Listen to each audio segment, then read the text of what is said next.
Okay, now we're going to sketch a graph of basic reciprocal function shifting point, as said. So I'm going to do that. Now, not everybody did the basic reciprocal function. Remember, that's the 1 over x function. Okay, so that's one thing we want to be sure we know what the names of these are. Okay, so if you did that, make sure you always know what the names of these functions are. That's easy. Just give it your attention. That won't be a problem. And if you did the wrong function, as long as you shifted it, you know, okay. So basic reciprocal function. I'm not going to make the table because we've done that a couple of times, and you know how to do that.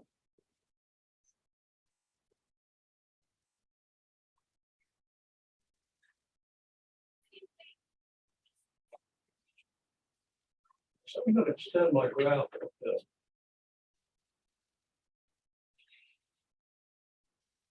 Where this is 8, this is 4, this will be 2, here's 1, and here's 1/2.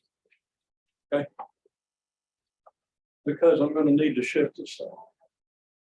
If I shifted several units, I need a bigger scale. Get on the homework. I think I said it to at least one person. It turns out that the scale I gave you for the transforming your points didn't necessarily fit all the points you get because I used different values of A, B, and C than I used when I created the assignment. And then I didn't go to the assignment and make sure that those new points would fit. It just didn't occur to me. So it's an oversight on my part. And what you would do in a case like that, you should just change the scale of the graph. Okay. So about half the people just change the scale of their graph and submitted it. The other half said, what the heck am I supposed to do with this?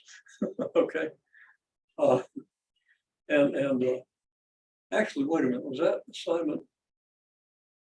You didn't have the transforming points assignment in this course, did you? Did you see it? I don't think so. I don't think. Okay. Yeah, that was in the pre-calculus course, and half of you had it there. So looking at your faces, I said it there. Okay, anyhow. Okay, so you kind of ignore what I just said. If you don't understand what I just said, but as I used that assignment in this course, I'll change it. Okay, so anyhow, here we have this scale. Now the vertical scale, we're going to have to shift down. So we probably ought to do the same thing. We ought to go to -8 down here.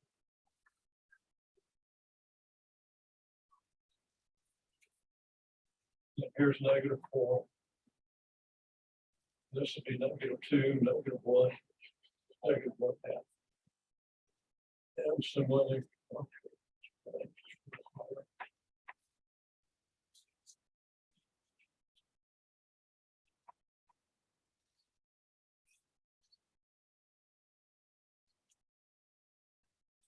now that's going to give you a pretty small graph, the reciprocal square function. You're going to have the point 1/2, 2. Use a different color this way. And 1, 1, and 2, 1/2. So right there are your points.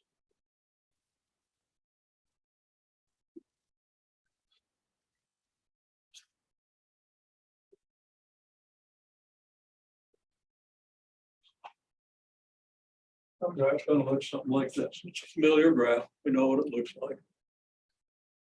Then we're going to shift every point.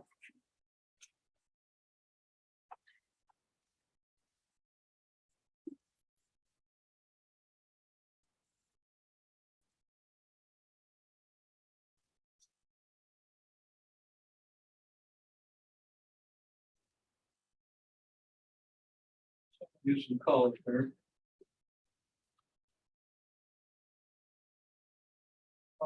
Okay. Let's say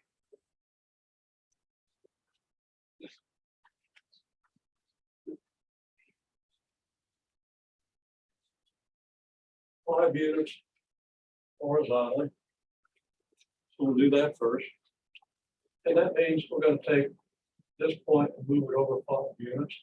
Well, let's take the point 2 1/2 and move it over 5 units. Where's that going to go? Well, I'm going to have 6 here. If I move 2 over 5 units, it's going to go to 7, right? So 6 is going to be here, 7 is going to be here, 6 1/2 is going to be here, 5 is going to be here, 5 1/2 is going to be here. So this point is going to move over here. 7.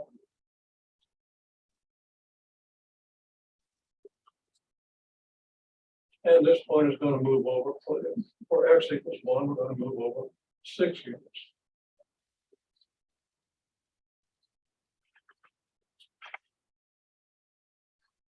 And where x equals 1/2, we're going to move over 5 units. So we're going to get something like this.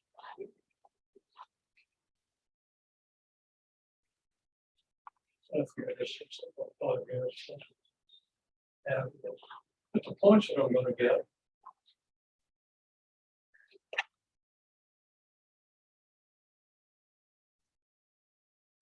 points here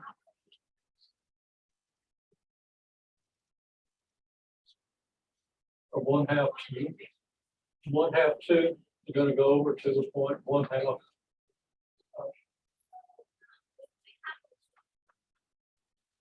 5 1/2 2. And the point 1 1 is going to go up to 6 1 because the x coordinate goes up 6 units. And then the point 2 1/2. Now writing these pretty small, so it's hard to read, but think understand what you're saying. Goes to the point 7 1/2. So those are the 3 points that we get over there. On the other side of the axis, we're going to get 3 points here. We're going to go to here and here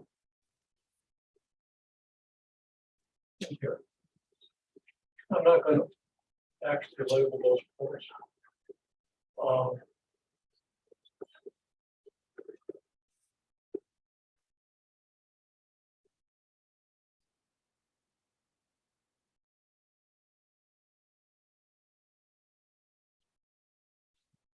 Look, what's wrong? So the graph is actually a little bigger. Okay, so at the bottom line, I was looking at my 1 here as if it's 2. So really, I'd already shrunk this down to half. This vertical. Shrunk all the y values down to half when I did this. Okay, that wasn't a good thing.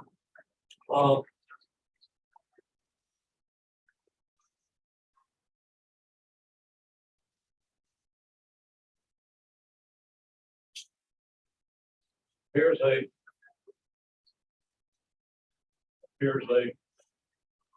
here, over here. Here's 4. Here's 2. Here's 1, and here's 1/2. Similarly, 4, 2, 1. 1/2. My points should have been here, here, and here, which doesn't look a whole lot different than that. This is actually about twice as big as this. Okay. So when I move the points, they shift over. So x equals 2 is going to become x equals 7. So again, here's 6. Here's 7. So this point is going to move to here.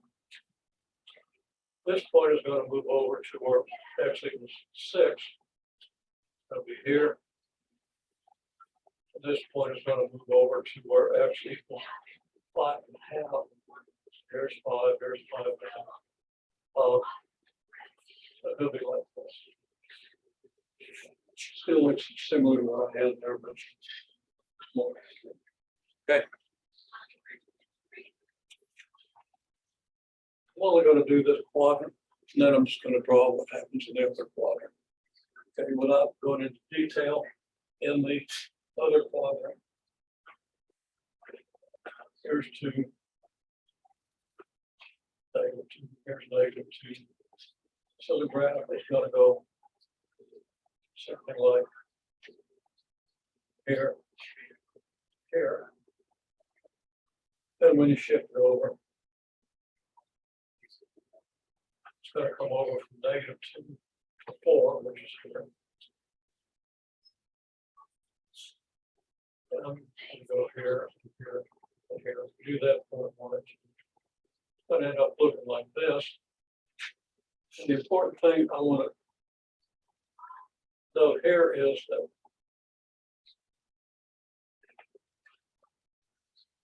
line y equals 5 is a mirror of your y-axis. In other words, you move the y-axis over 5 units, you get the point. Y equals 5, x equals 5. Okay? And that's your vertical asymptote.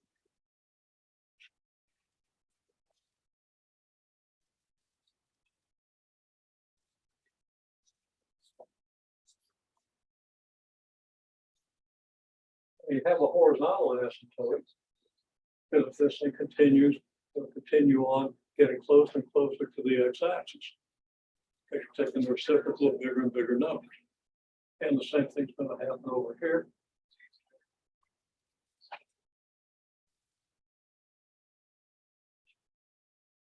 Now we're going to shift down.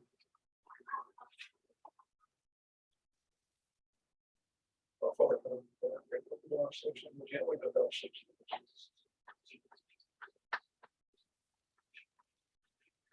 -6 units per. Now I'm not going to show what happens to every point because y'all know how to shift points. But the whole graph is going to shift down lower. So the point, for example,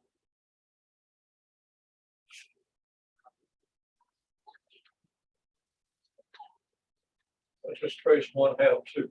1/2 2 goes over here to the point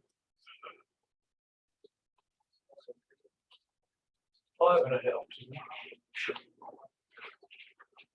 Another point along similar. The point 5.5 2 will go down 6 units. So it's at 2, it's going to go down to 5.5, -4. So down 6 units from here is going to give us a point that's at y coordinate -4.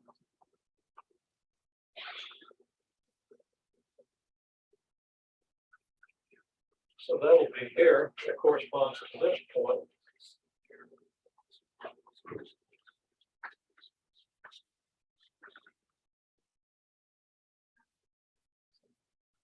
This point here is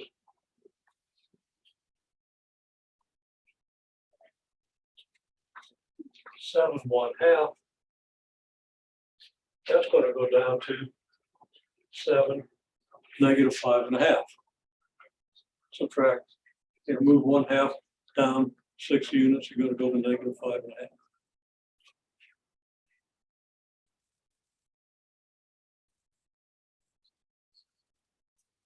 Now here's -6.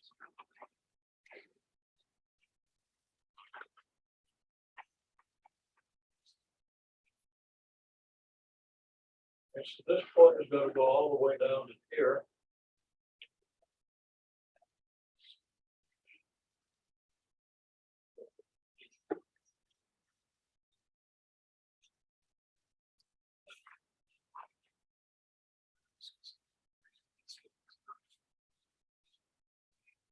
-5.5, -5.5.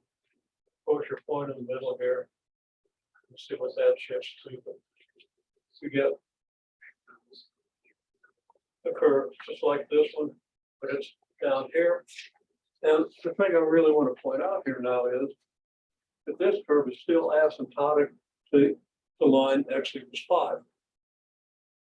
Because you have the asymptote at the y-axis here, when you shift it to the right, that shifted the asymptote as well as the rest of the graph over to x equals 5. Then when we shift down, I drew this dotted line at y equals -6 because that's 6 units below the x-axis. That made it easy to locate -5.5, y equals -5.5.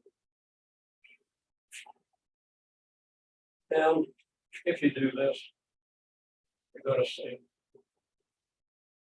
that you get something similar down here in this drawing, like accurately. So graph shifts right, shifts down, it's there. Main thing I want you to see is what happens to the y-axis when you shift to the right. Now the y-axis is still where it was, but you have this kind of auxiliary y-axis here. It allows you to draw the asymptotes. And then when you go down lower, you get an asymptote. So the main thing is to understand what these asymptotes are and why they occur the way they do. If you draw this graph accurately, you'll see that. Okay. Now, other question that arises here is what's the equation for this function? What's the equation for this function? Okay. Well, this function is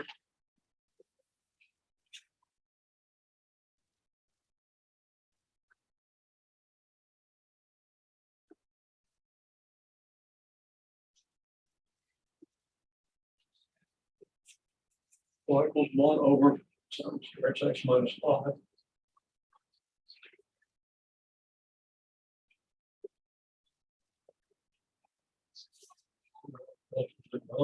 One over x minus 5. Because when you shift horizontally, you replace your x, and I said graph for shifting is 1 over x, not 1 over x squared. If y equals 1 over x and I shift everything 5 units to the right, the equation of my function becomes y equals 1 over x minus 5. Then when I shift it down, it becomes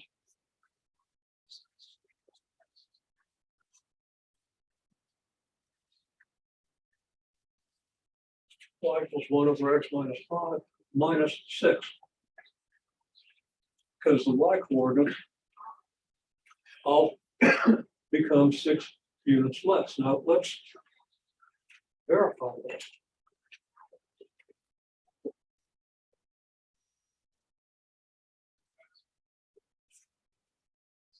What this is saying is that 5.5, 2 should be on the graph of y equals 1 over x minus 5.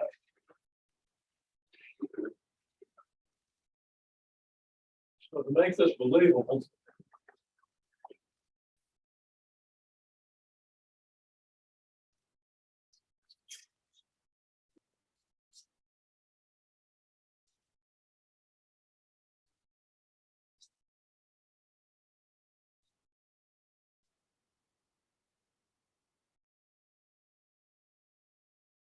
we do this.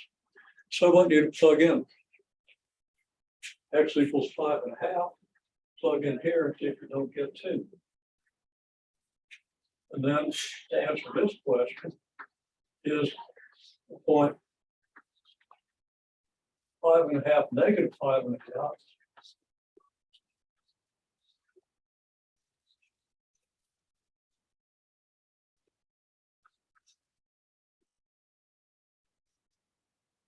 On the graph of y equals 1 over x minus 5 minus 6. So see if you can answer those two questions. Okay, now this is kind of a big deal. You find that Yes.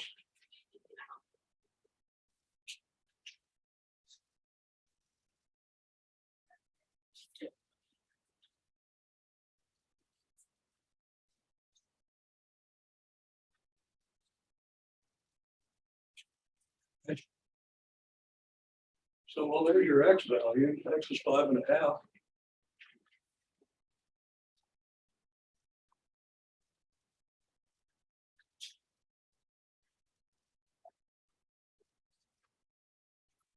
Well, X is 5.5, Y equals 2, because this proves it. And X corresponds to this point down here. And here.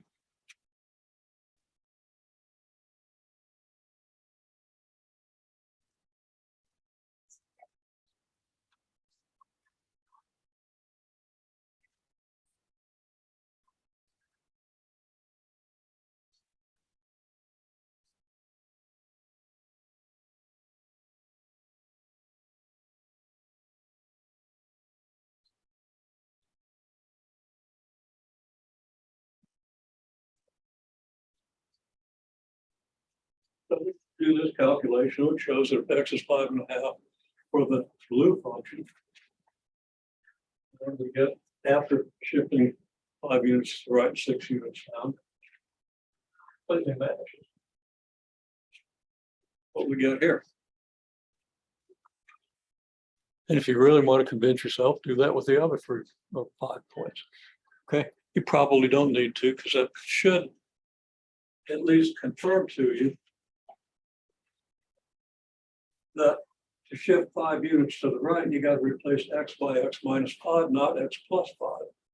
Even though the right's the positive direction, you got to reduce X by 5 units to get the same result you would have for the Y value here. Okay. If it had X plus 5 here, well, if you do 1 over 5.5 plus 5, you're not going to get 2. Make sense? You won't get 2 and you won't match this graph. So this physically translating points corresponds out correctly to this. And again, we can kind of summarize this.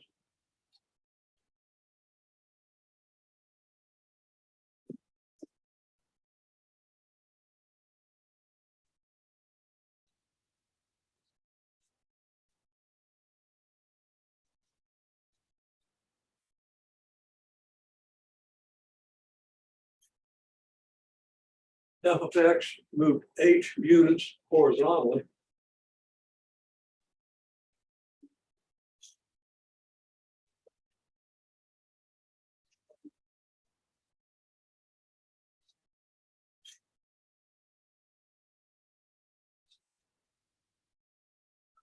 Gives us a new function, F of X minus H. And we could give that a different name, we call that G of X. And then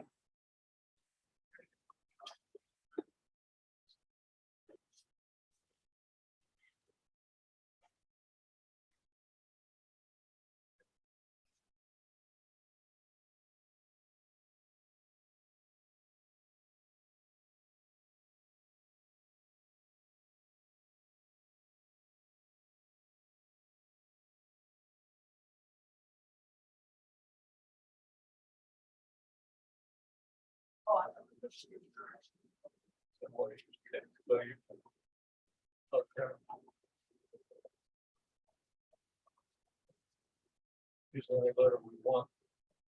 I'll use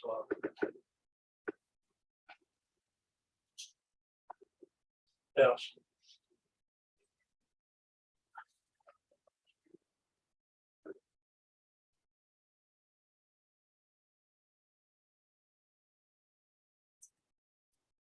That's F of X plus K.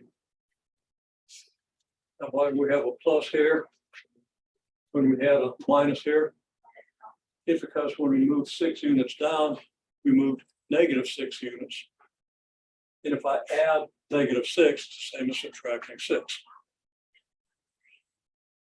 So I want to be clear on that because it can be a point of confusion. Okay.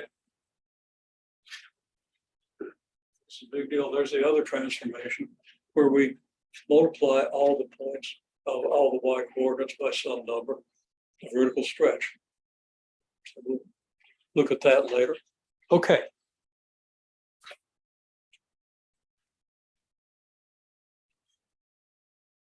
Quickly.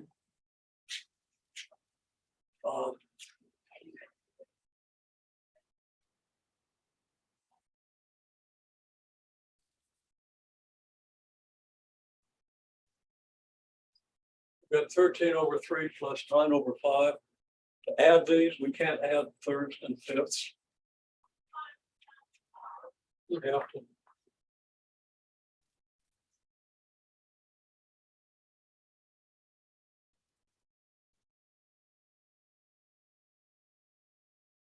multiply numerator and denominator of each function by the same number, or each expression by the same number. And we have to choose a number here and a number here so that the denominators match. So that's fairly easy to do, and you did that in your adding fractions.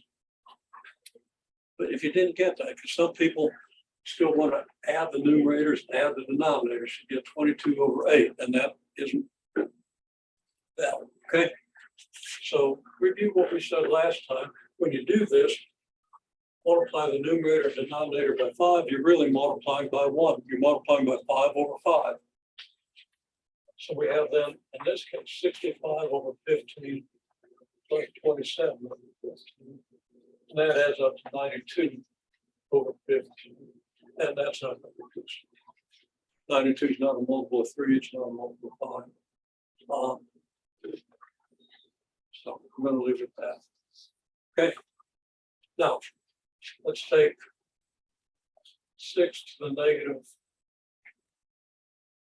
3 power. What's that mean?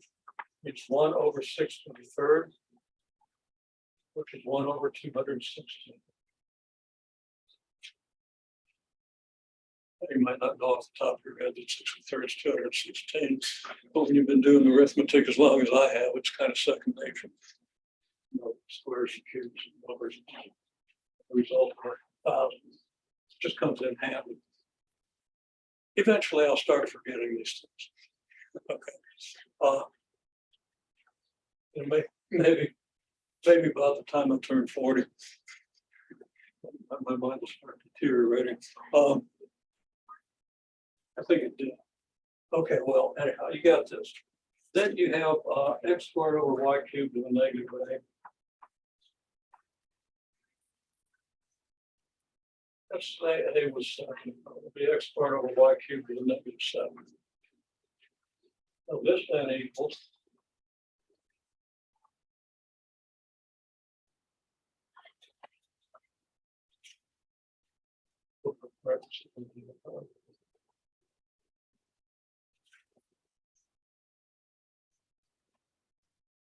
x squared to the negative 7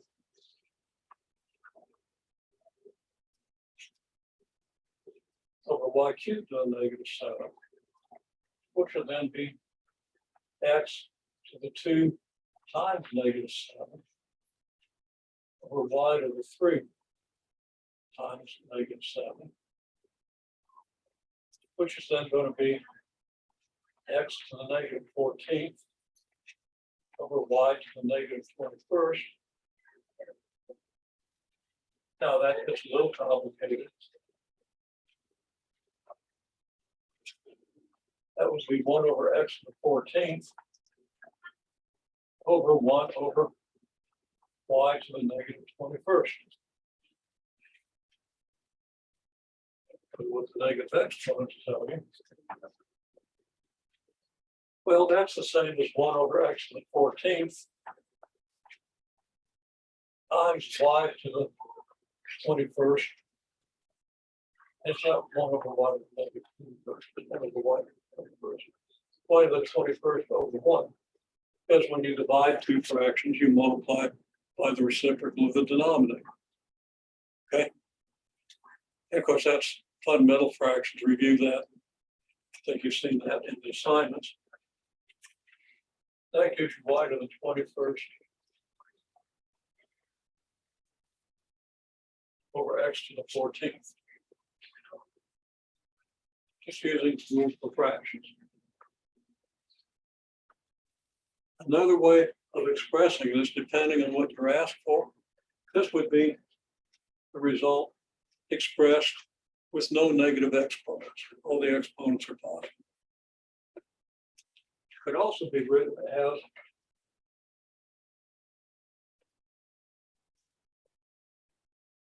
y to the 21st times x to the negative 14th.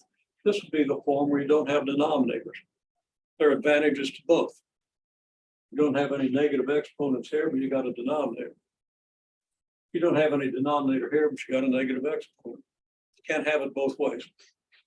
And both are valid expressions depending on the context, on how you're asked to express it. And later on, when you're working out problems and you're not told to do it this way or that way, whatever way seems most convenient to the situation.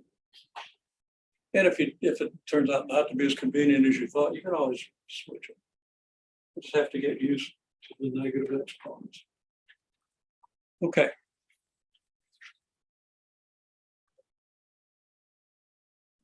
Okay, as I said, put this in blue because I didn't really expect that you were going to everybody was going to get to it. I just wanted to give you something to keep you out of trouble while everybody else is finishing up. Okay. So basic exponential function you should know is y equals 2 to the s. And I believe everybody is good at making the table.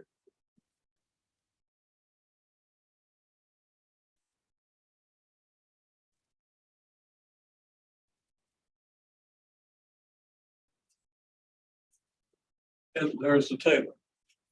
Now that you have been over the assignment on negative exponents, you should understand even better why 2 to the negative 2 is 1/4. I think most of you understood that to start with. I want to reinforce it with that assignment. Okay. Now, what do I mean by switch the rows and columns?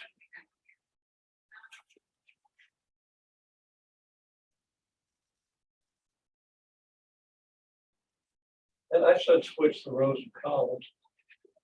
And apparently,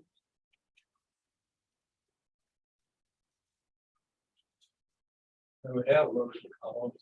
We're not switching the rows, we're switching the columns. Said it wrong. And switch. Let's see what you think. Just go ahead and write down a couple of rows of the table if you switch the rows, if you switch the columns.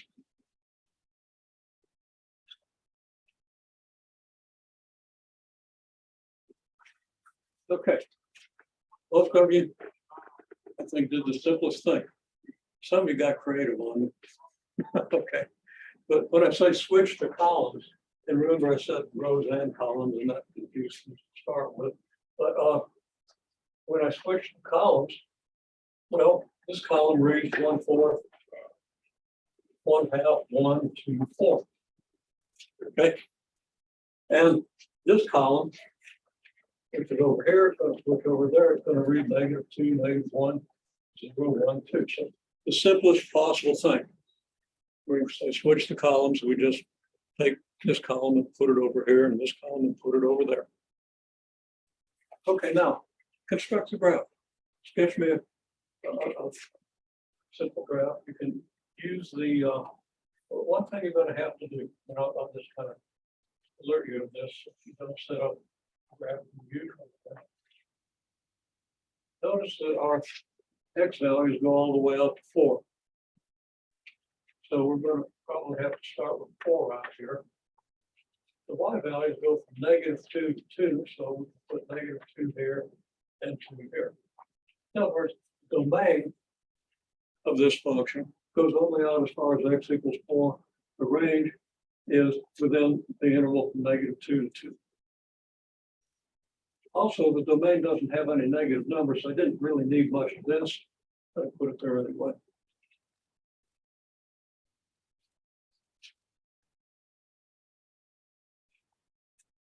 Okay, so x is 1/4, y is -2.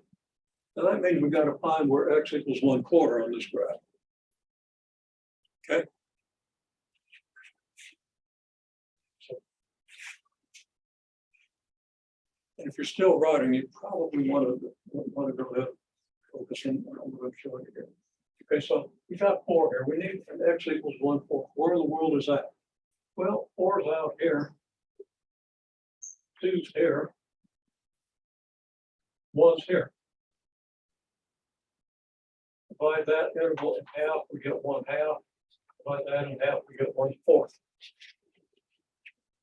So if you don't understand how I did the subdividing, look back at some of the earlier videos.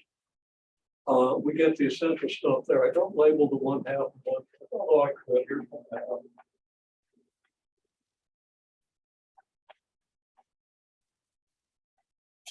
Here's 1/4.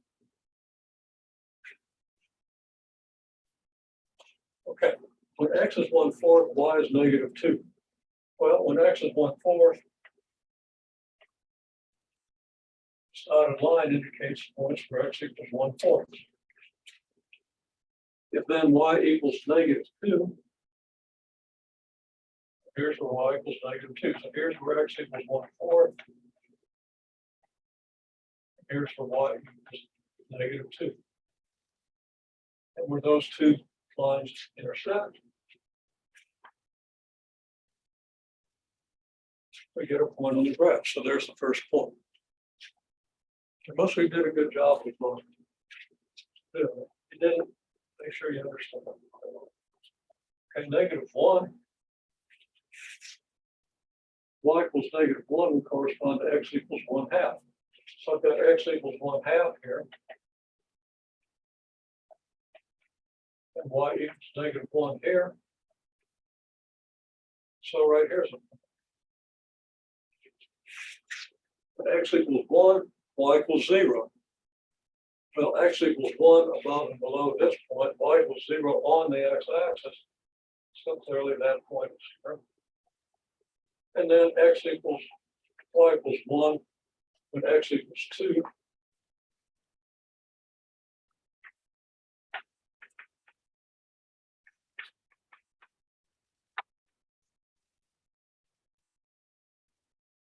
So we draw the line y equals 1, draw the line for y equals 1, draw the line for x equals 2. And there's another point. And then when x is 4, y is 2. X is 4. This line. Y equals 2 on this line. And there's a point. That's what they look like. Okay.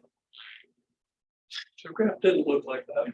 Really make sure you understand how it needs to be drawn. And of course, we could draw now a nice smooth curve. Now, how does that graph compare with the graph of the 2 to the x function? And what this is, okay. So give this function a name. It's not something you're going to need to know until sometime in November, probably. This is the function y.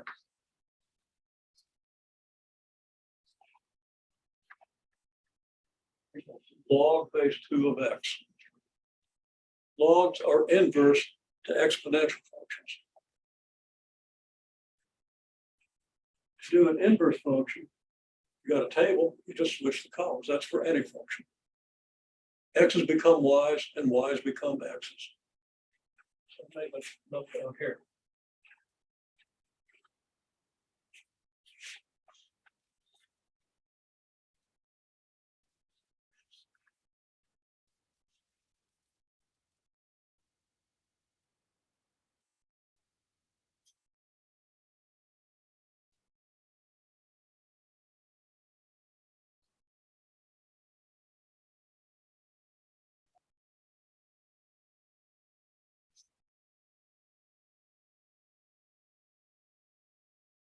Now the graph of the exponential function. Got quickly here.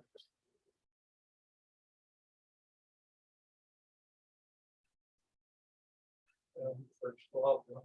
That's what I heard a little further.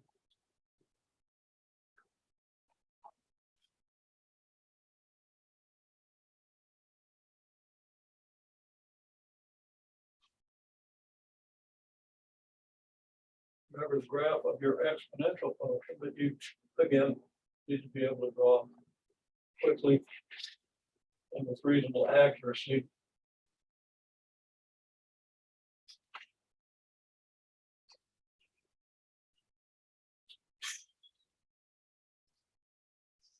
So looks like this. Now, how's this curve related to this curve? Well, the x-axis becomes the y-axis. You have an asymptote to the x-axis, now you have an asymptote to the y-axis. And then the upward curvature becomes a downward curvature. If you had this on a piece of paper, you could flip the piece of paper just the right way, and you'd end up with this. And you might try that. Sketch a night, take the graph you have there. Okay. Now, if it's in your notebook, you don't want to tear it out. Okay. Make a copy, trace a copy, then borrow or steal a copy on a piece of paper, make it nice and dark, and then see if you can flip the paper in such a way that you get this. Interesting exercise and kind of reinforces some things about the inverse functions. Okay, now I'm talking about inverse functions. I'm going to continue talking about them. I wanted to talk about proportionality and variation, but it's really pretty simple. I think you'll have no trouble with the assignment. And if you do, we'll pick up on it Wednesday, Thursday. Okay. Another thing about inverse functions, it's going to be important because inverse functions is kind of the last section of chapter 1 in your course, section 1.6. And it's where the algebra starts to be a little bit close. I just want to demonstrate in the context of what we've done here, the what we actually have levels. And let's say we have a function.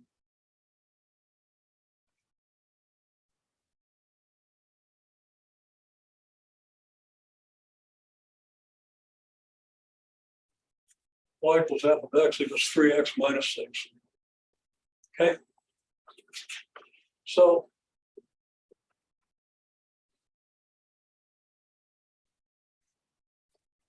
get the inverse function.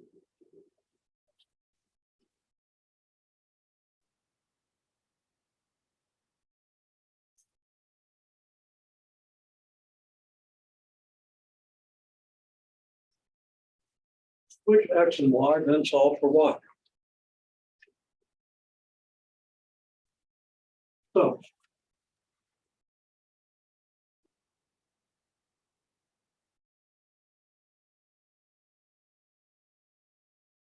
start with y equals 3x minus 6.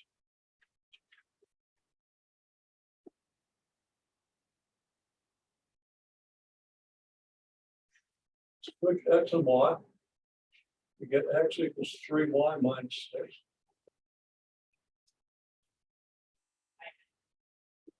Now we solve for y. Well, that's easy. We add 6 to both sides. We divide by 3.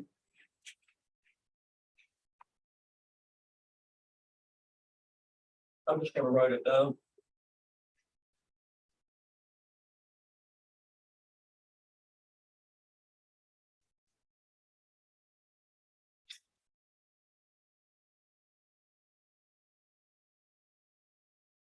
You want to be a little more careful with your steps until you're really, really comfortable with the algebra. You know, along the time, it's not about the time you take multivariable calculus or something. Okay. You should be comfortable enough with the algebra to skip steps. You'd be comfortable with that, with all that. And of course, this is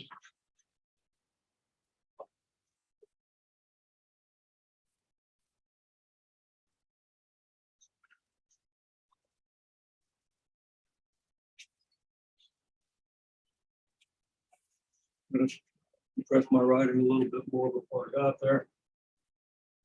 It's x over 3 plus 6 over 3, which is x over 3 plus 2.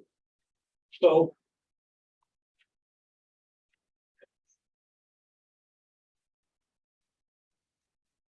inverse function is y equals, right, is f inverse of x. This doesn't mean reciprocal. It's not an exponent because you don't apply exponents. You can't apply exponents to functions. This is a standard notation. What's this? Now let's note one big thing about inverse functions.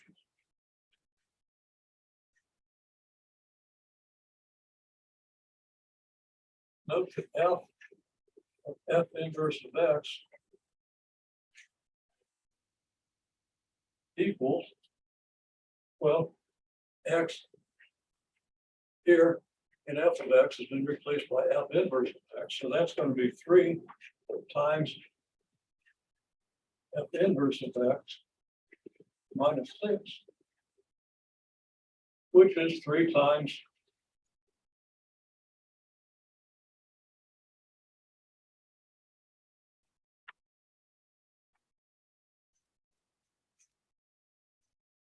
one-third x plus 2 minus 6. 3 times one-third x is just x. 3 times 2 is 6.